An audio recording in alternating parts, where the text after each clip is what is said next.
Hello, everybody, and welcome to a special edition of On the Move. Really excited to have Andrew Silver with me, the host of the Freight Pod. Our schedules have not been our friends, so we had to reschedule this, but excited that we were able to get together and give you guys this episode. So I am Jennifer Karpus-Romain, Executive Director of the Transportation Marketing and Sales Association, which is a trade nonprofit educating and connecting marketing and sales professionals in transportation and logistics.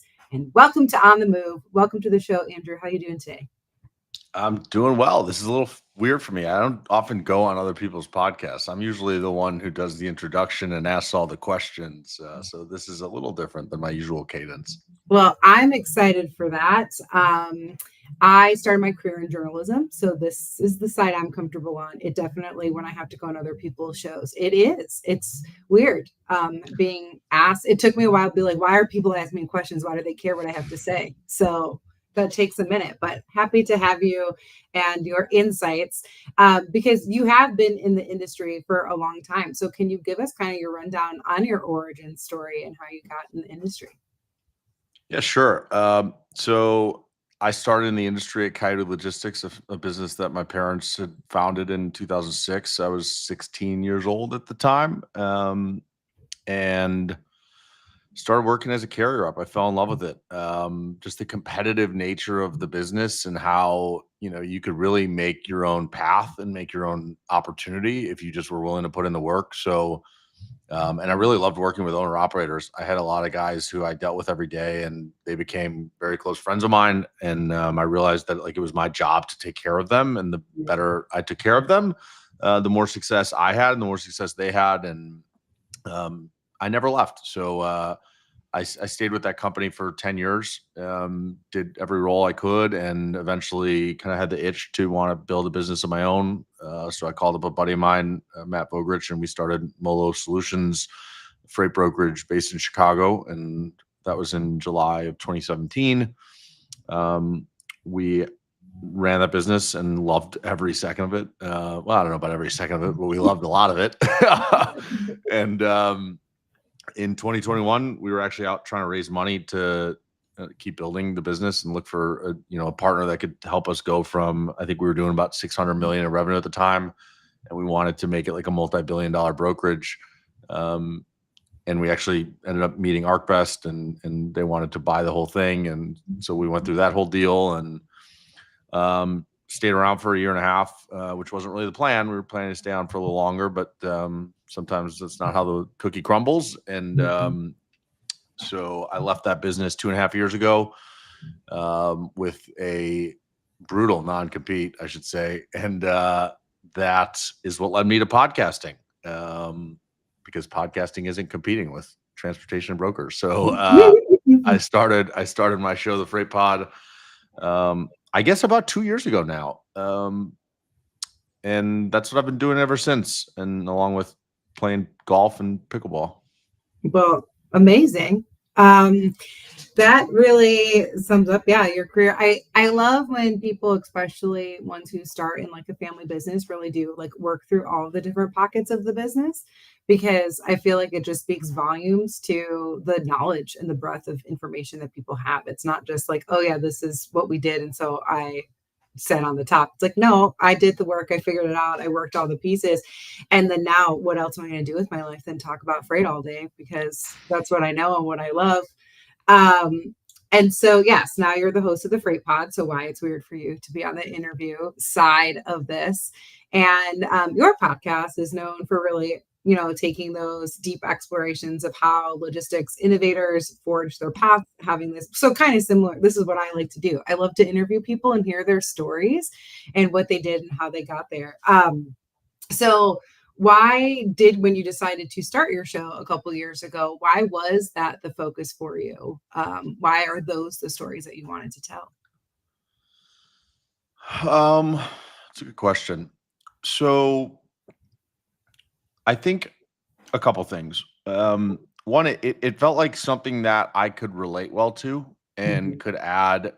Like I always am trying to think about how, like, if you're a freight broker as a salesperson, I spent so much time thinking about how to be different right? And like, because that's your whole job is trying to get new business, and brokerages, there's thousands of brokers and it's so hard to stand out. So you constantly have to ask yourself that question, like, how am I different than everyone else? And so when I looked at podcasting, um, I thought the same thing. I was like, okay, there's a bunch of podcasts that exist today in the space. How do I stand out? And it's not like you could build some technology for a podcast. It's not like you Mhm. can build some like network asset. Like all Mhm. you really have to offer is yourself and your experiences and your curiosity and the questions you ask and such. And so for me, it's like, how am I going to stand out? Like, my journey, I think is I've had this experience in freight that and in building a business that I think really meshes well with the kind of people I want to interview, and I think it leads to a different conversation than I think some other podcasts can have. And so that's kind of why I focused on it. And also it's just interesting. I think these are Mhm. some I try to interview the most interesting people I can find. It certainly didn't start as a job. I eventually added some sponsors and really just companies that I knew and trusted and believed in. And so I was like, I'm happy to, align you with my show. Like Rapido Solutions Group is one of them. Two guys who I've known for a long time and trust and would happily push business towards. Mhm. Um, but for me, it was just like I couldn't work in the industry, and I didn't Mhm. want to go try something different. Um, because I mean, different in the terms of like leaving the industry altogether. Sure. I know one day I will be brokering freight again, whether that's in a year or later, I don't know. But I wanted to stay, frankly, relevant in the industry with my customer base, the companies that I'd worked with for years. And knowing I couldn't really work with them directly, I figured, why not try to add some value by bringing the right kind of conversation to the table with the kind of leaders that people want to hear from. And so, I've spent the better part of 2 years trying to reach out to CEOs and founders of logistics companies, of technology companies, of trucking companies, of even shippers and different levels within shippers. I'm just trying to like bring as many different elements of our industry into this kind of environment I've created in the freight pod, and have fun conversations. And Mhm. if I'm being perfectly honest, like I love the conversations. I hate everything else about podcasting. Like as soon as we hit record, I love it. And I Yeah. love it until we're done recording. Everything before and after, I don't enjoy at all. And I don't like the social media element. I don't like any of it. I mean, I get that. Like, so one of the reasons why I started this podcast for TMSA, one, I wanted a space where we could focus on people who are so like are yes. One, I like that you're like, where am I different? What can I offer that other people can't? I did the same thing. I think it's important when you're doing things to be like, what is the point of what I'm doing, and can it matter to people? So for me, I wanted people who were associated with TMSA in some way, and we'll get to how you are later in this interview, but I have people who email me all the time. They're like, I have the best person to appear on your show. I'm like, oh, are you going to become a TMSA member? No, crickets. Okay. Well, like no, I want to highlight people who are members, people who are speakers, people who are engaged in our community, because I love elevating their voices and having, especially on the marketing side. I found that marketers are spending so much time pushing out their like presidents and stuff onto podcasts. People aren't necessarily asking them to appear on the show. So I've had so many people that when we're done, they're like, that was the first podcast interview I ever did. I'm like, oh, I love that. Like, I love that now you have a space to share your expertise and your story, and people get to know you more. Because, yeah, when I was a director of marketing, nope, I sat in the corner, I pushed my president out, I did my thing, and then we carried on. That was actually one of the biggest things becoming executive director at TMSA. I'm like, oh, no, I'm now that person that has to appear in front of the camera. Now you're getting pushed. Yeah, and it's a big change, and so I love that, and I love that focus. And yeah, it's the stories for me, and just hearing that value point people's experiences and having different viewpoints is really great. So I like that you focus on that stuff too. And I want to, so one, yes, you will be our moderator for our shippers panel at Executive Summit this year, which is in Chicago, October 22nd through the 23rd. So I'm excited for you to appear there and come there. It'll be your first TMSA event. So we're excited to. That's another side effect of the podcast that has Oh, been yeah. a positive one, is people asking me to moderate panels. Mhm. I've never done that before or considered it.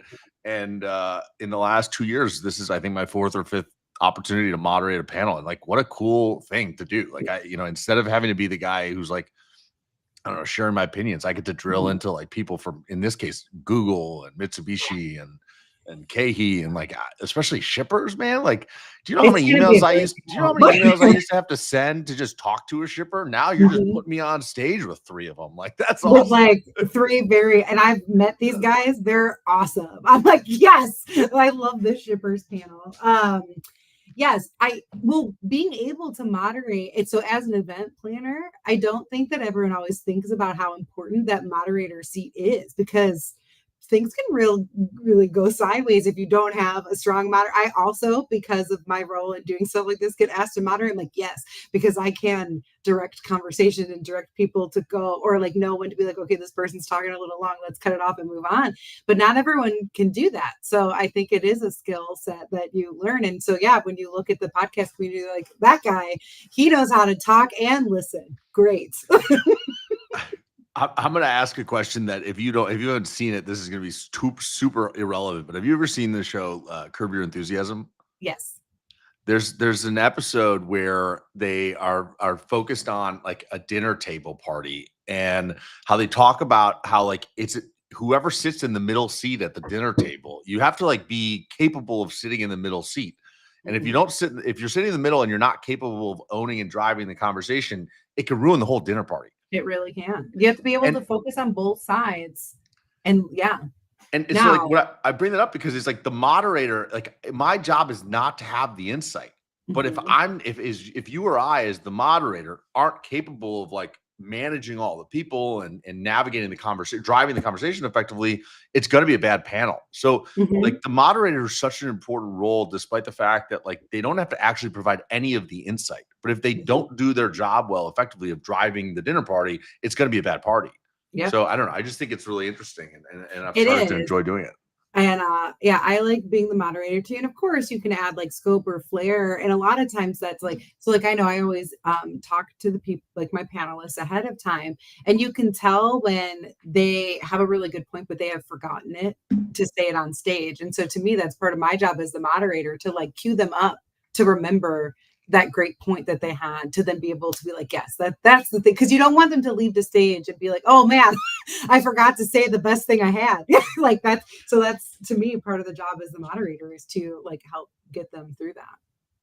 Yeah, I've done that before, and it's really frustrating. You walk off the stage and realize there's no turning back. You can't You go back can't, in yeah. time and say it. It's over. You're like, oh, man, I would have sounded so smart if I would have just been there. So like that's, I don't ever want my panelists to feel that way.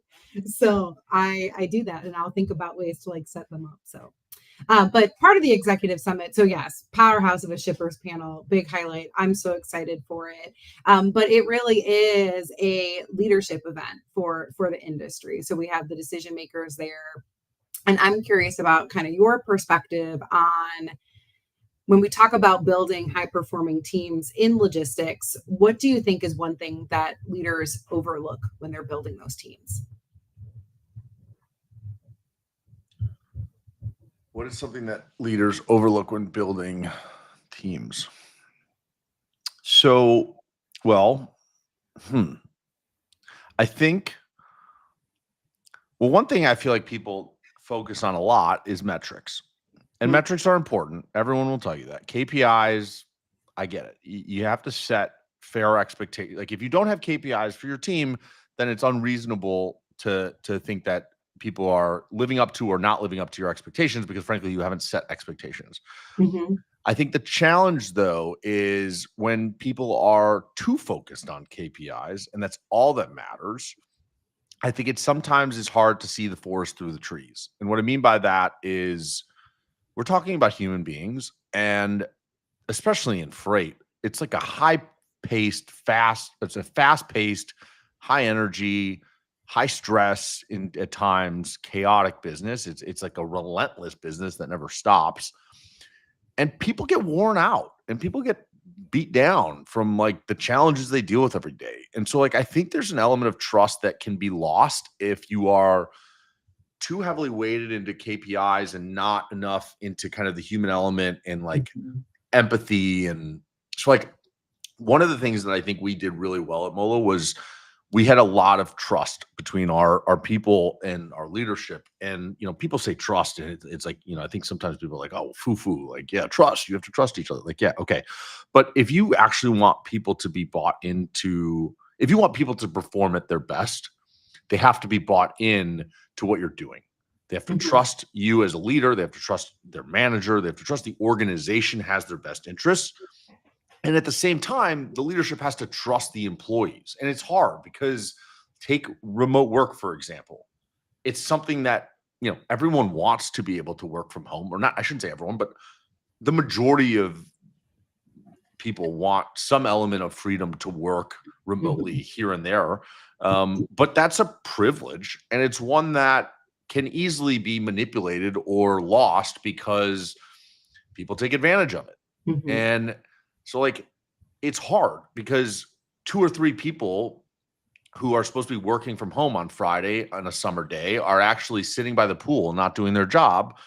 And that might lose the ability for everyone to work from home because we realize, okay, this is a problem. So at the end of the day, what I'm saying is like, there are a lot of complexities and nuance to leading people. And if you just super focus on KPIs and really strict requirements, I think you lose people. I think that it's hard to build the kind of trust you need to build a high performing organization. And so it's the right delicate balance of trust in your team and giving them the leash and freedom to be willing to innovate. Cause there's like an element of like psychological safety that people have to feel like they're in a place that they can be at their best. But if you just drill KPIs at them all day, they're working out of fear. They're working out of like, I have to hit this number. If I don't hit this number, I get fired next week. And then it's less about like, how do I come up with like a creative solution to a problem and more, how do I make sure my manager has me meeting a benchmark that they've set for me? Does that make sense? It does.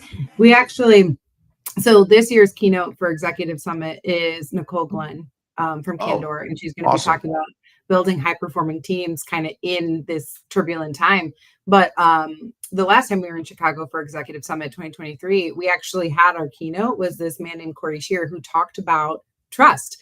And he also was like, here how you add trust KPIs into your stuff. So it's actually really funny because it is such a key component. And I think that, I mean, we've all been in this industry and at that point, there was company after, like, I remember doing like my prep call with him. I'm like, there has now been like 3 to 4 major companies who have gone bankrupt and did not tell their employees ahead of time. It's very important for employees to understand that they're getting like transparent and information first. And it is very like people in this industry are very like in the fields with that kind of stuff right now, because there are like mergers and acquisitions coming out all the time. There's bankruptcies, there's changes.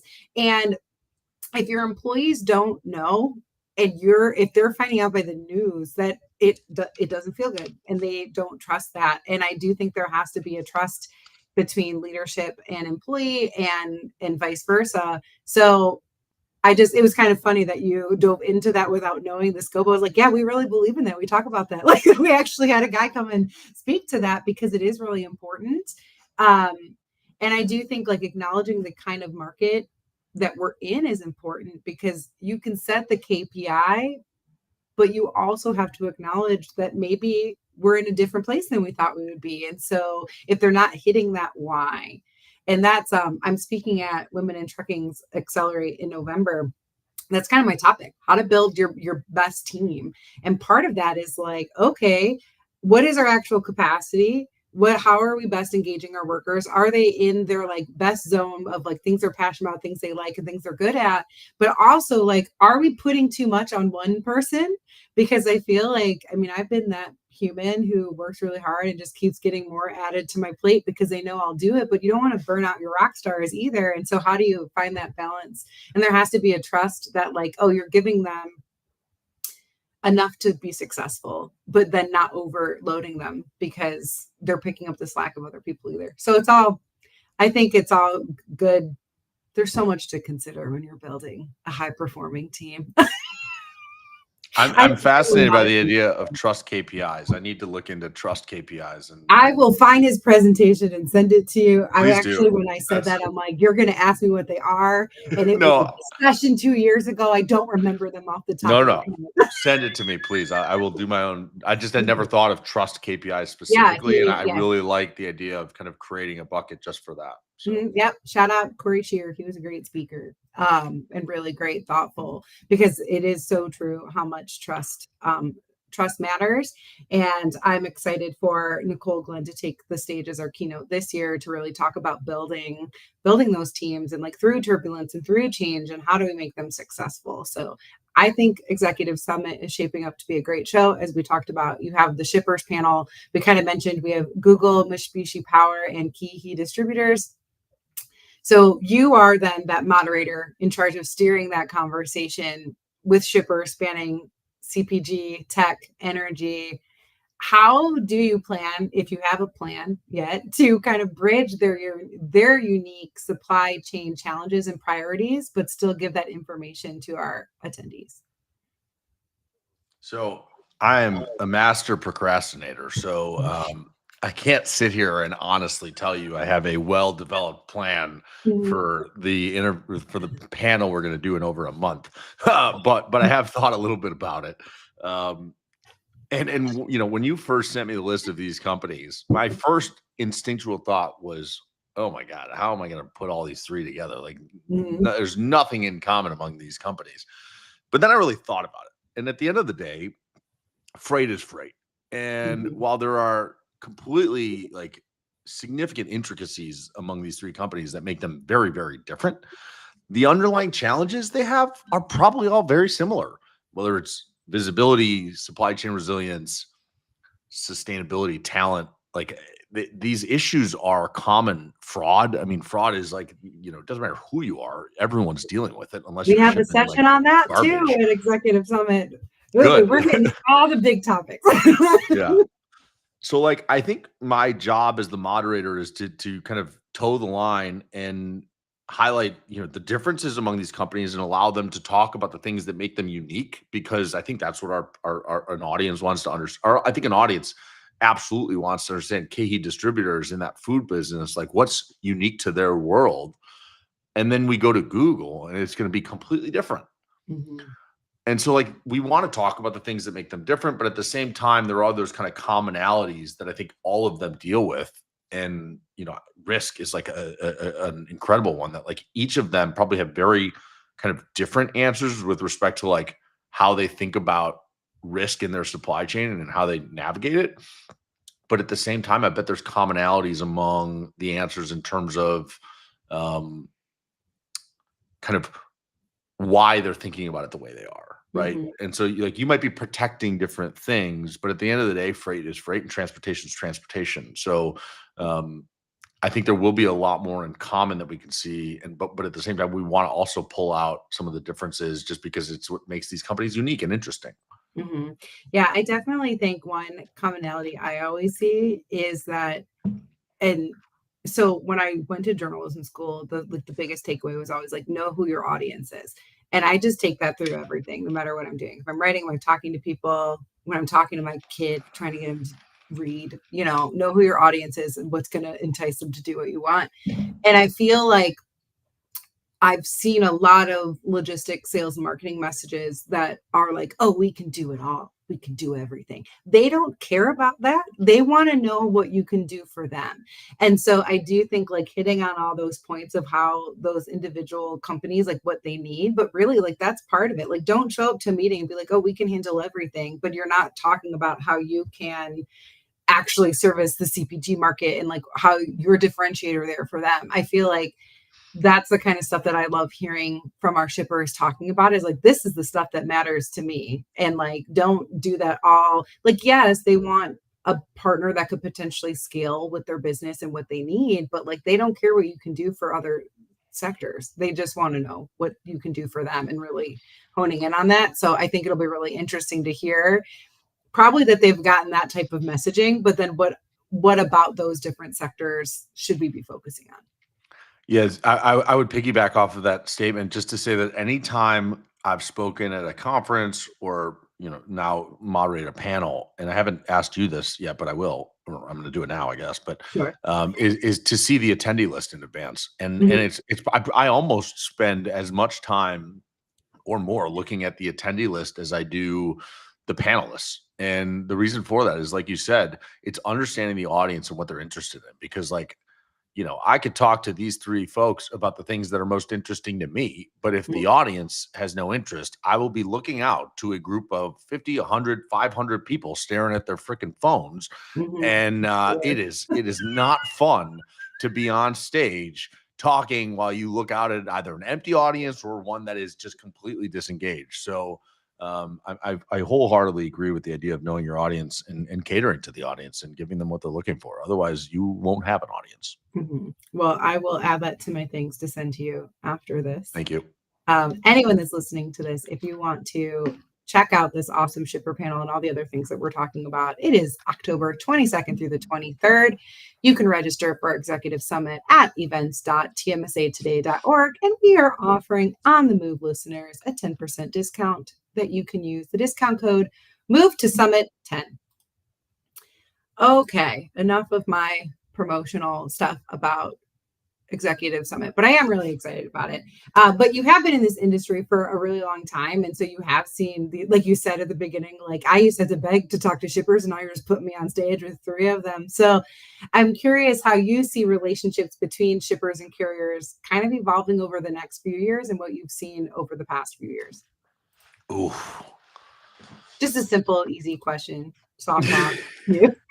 Well, as a guy who's been sitting out for 2.5 years, I can't say I've been engaging with shippers often to know or seeing. This is one of the benefits of the podcast, is like trying to just stay informed with what the heck's going on. And it feels like if you were to look at any 2.5 year window in the history of our industry, like where has there been the most change? I think we're looking at it like this is the one that has had the most change. So I don't love being on the sidelines for this part. And I'm specifically thinking about technology. So it's I think there's an opportunity for a number of things to happen. And ultimately, there's not one answer, right? Because not all shippers behave the same way. Not all brokers behave the same way. So, I had plenty of shippers that were super relationship focused throughout our time together.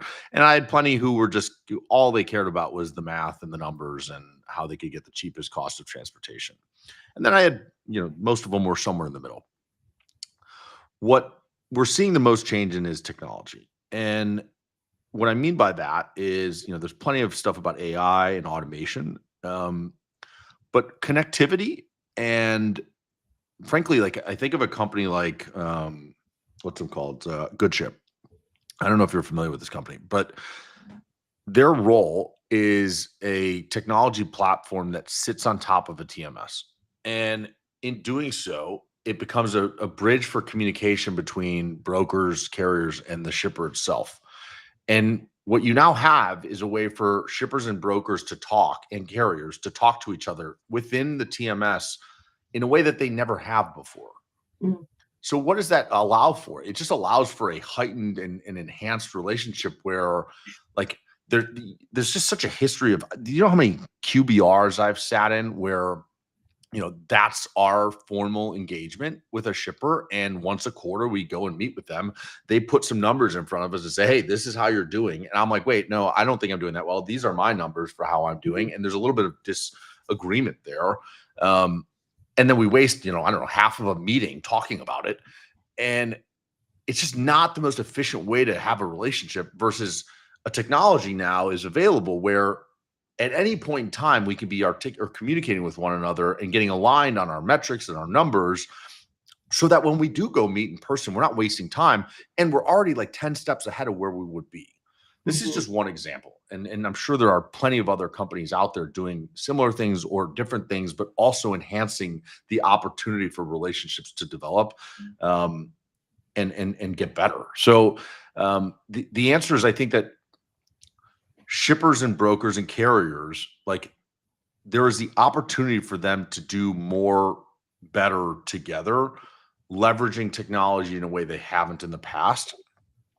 But like anything, there's also a way for shippers and brokers to leverage, probably more so shippers, to leverage technology in a way that, like, removes some of the relationship.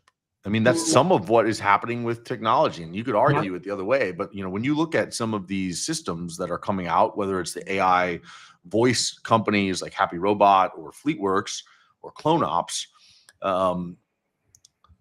we now have AI talking directly to the carrier to book loads. I'm hard pressed to be sold that that's going to improve relationships between the carrier and the broker, because, like, I know there's a movie, I think, called Her, where this guy has a relationship with the AI, but, like, it's not like something we want to look forward to. Is being, is a relationship with a robot. So I believe this will always be a human business, in the sense that humans are the ones driving decisions, and relationships are going to matter forever. But technology should be able to enable them in a way that doesn't take away from that. And I don't think anyone has figured that out yet. And I think there's an opportunity to, but I think today, where this technology is, it may allow for brokers to do more with less. And what I mean by that is, if I deploy CloneOps into my system, I may be able to operate with, I don't know, 30% less headcount to execute my business. But I don't know that anybody yet has a solution that won't detract somewhat from the relationship. And that may not be the technology's job. It may be the broker. It probably is. And I'm thinking out loud, so allow me to just do this. But it really is, I think, the broker's job to bring in the technology and then craft your people around it in a way that allows the relationship not to diminish. But the simple way I think a lot of companies will do it wrong is just to throw the technology into the system, see efficiency in that, like, loads get covered with fewer people, and then call that a success. But what they won't see is, over time, there will be a there will be diminished returns in their relationships with the carriers, because carriers will be less loyal to them, because there's not a person that they're dealing with every day who they feel loyal to. I have carriers, owner operators, that to this day I could call right now, and having not booked them on a load in 10, 15 years. And if I ask them for a favor, they do it in a second. And if they ask me for a favor, I would do it in a second. Like, that's kind of what the benefit or beauty of a relationship is like, people who want to work for each other and look out for each other and take care of each other.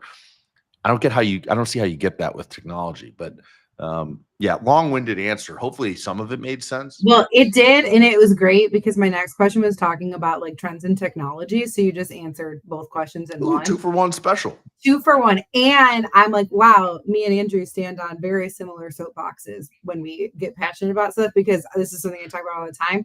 Like, your humans, like, I believe our technologies, AI and not, should be able to equip our humans to do the human things better, to be able to be empathetic, to be able to talk to people when things go wrong, if a load gets lost, freight fraud, all that stuff. Your computer isn't going to make your customer feel better when things like that happen. Your humans will. And so like, when you were going, I'm like, yeah, like, this is what I talk about too. Like, I like tools like sentiment analysis. If you could put on my phone every time it rings or texts me what kind of mood the person on the other side is before I talk to them, give me that tool. Because that, you know what I mean? Like, if a customer is calling and you're like, hey, this person sounds chipper versus this person wants to bite your head off, let me be prepared for that, because that will then help me move. And I'm a pretty sane human, I like to believe, but nothing makes me more irate than when I call and I have to click 8 buttons to talk to the person that can actually help me. And that is what I feel like some of these tools are making people do. And that's like, when you're talking about, like, the humans are being taken out of that equation. And I do, yes. Will that load get booked faster? Maybe. But what happens if something goes wrong? And how quickly can our customers get to a human to be able to fix the problem? And those are the types of KPIs and that we need to be paying attention to too. Because if we don't, and we only think about the front end, then I absolutely agree that we're going to be losing so much of that. I feel like we could do this interview for another like 4 hours and nobody would listen to us, but I think it's valuable. I hope someone's listening. I hope so. Could be wrong. But regardless, no, I think it's all good. And I think that these are the conversations people should be having because there are so many technology tools out there. And how are we using them? How are we using them the best that we can? And how are we getting ROI from them? Like I know, especially on the sales and marketing side of things, we get asked those things all the time. Okay, why am I paying for that? What is the value of that? And we need to be able to answer those questions. And I do think for me, the best ROI are the ones that are allowing our people to actually be more efficient and to be able to handle the relationship stuff more. Like if we can focus on the relationships more and the putting in like data points less, that's the type of solutions that I'm personally most interested in for our teams. You and me both. Similar soapbox. So anyways. Yeah, I jumped off mine and you jumped right on. Yeah, perfect. I was like, yeah, good. My turn. But this takes us to the last of our interview. This is a question I ask everybody who comes on the show. So if you could go back in time and advise a younger Andrew, anything personally or professionally, when would you go back to and what would you tell him? I know, it's my favorite question. You asked this to everybody? Every single person who I've ever interviewed on this show. And even like before I started the official podcast and did LinkedIn Lives for TMSA. Yep. I should have watched an old show. I would have been prepared for this question. Yeah. I don't know.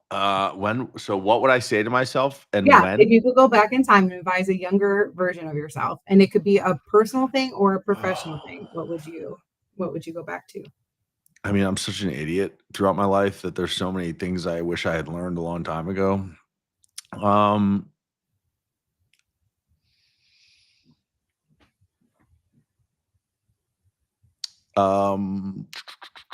Sorry, I don't want to just spit something out. I'm thinking, I want to give you a good answer. It doesn't have to be profound. It can just be what comes to your head.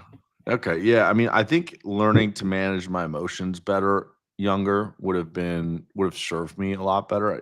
I think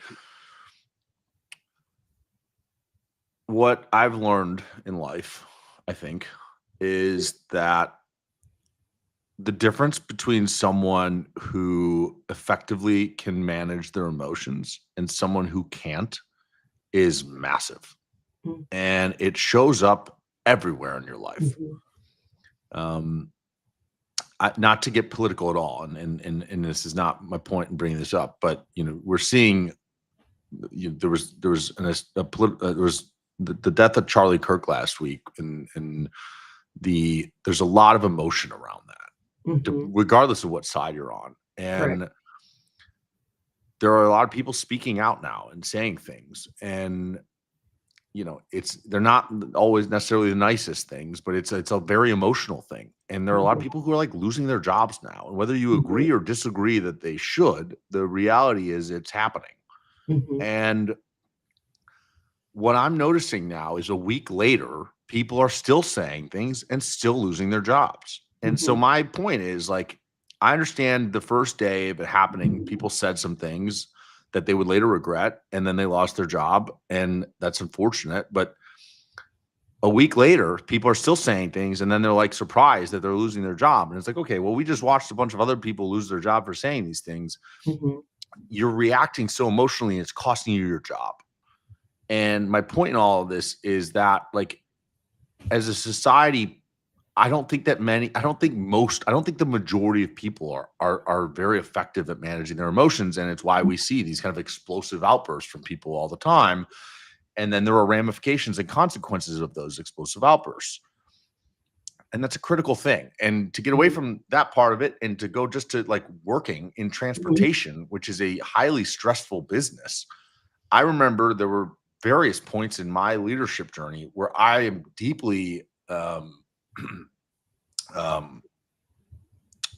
ashamed maybe of my own behavior because I got so frustrated. I mean, there's one email I will never forget sending to my team out of frustration when we were screwing up for a very large customer that I personally held a relationship with, and my team was working their butts off to try to make it work, but there was an issue and it got screwed up and it was a mistake. But it was a Friday night and I wasn't in the right mind space and I wasn't managing my emotions effectively. And I just went off on my team and they didn't deserve that. And so the lesson is like, take a breath, take a beat before you react to things and do the work to understand that like anger is a complex emotion. It's a healthy emotion to have. It's a normal emotion, but how you manage it is the difference between being a good leader and a bad one. And I think it's not just leadership, it's how you show up in your relationships with your friends, with your spouse, with your siblings, your family, your parents, whatever. And it's one of the most important things in your life is like how you show up in the world and how you manage when things happen to you and how you react to things. So it's not something that I learned at an early age, and it's not something I worked on until the last few years. And so the advice I would give myself at an early age at 16 would be like really focus on understanding your emotions and how to manage them in a way that is not reactive and not destructive. I think that's great advice. And I'm going to show this clip to my son, who's 8. And we had this whole conversation last night about, I was like, I want you to know that it is okay to have emotions and feelings because we do. And shutting them down doesn't really help anything, but how we react to those feelings, and we can't control other people, we can only control ourselves. And I think it shows up everywhere, personally and professionally, and how we handle those. And I agree, taking a breath. We all have that email. We all have that moment that we didn't act our best selves.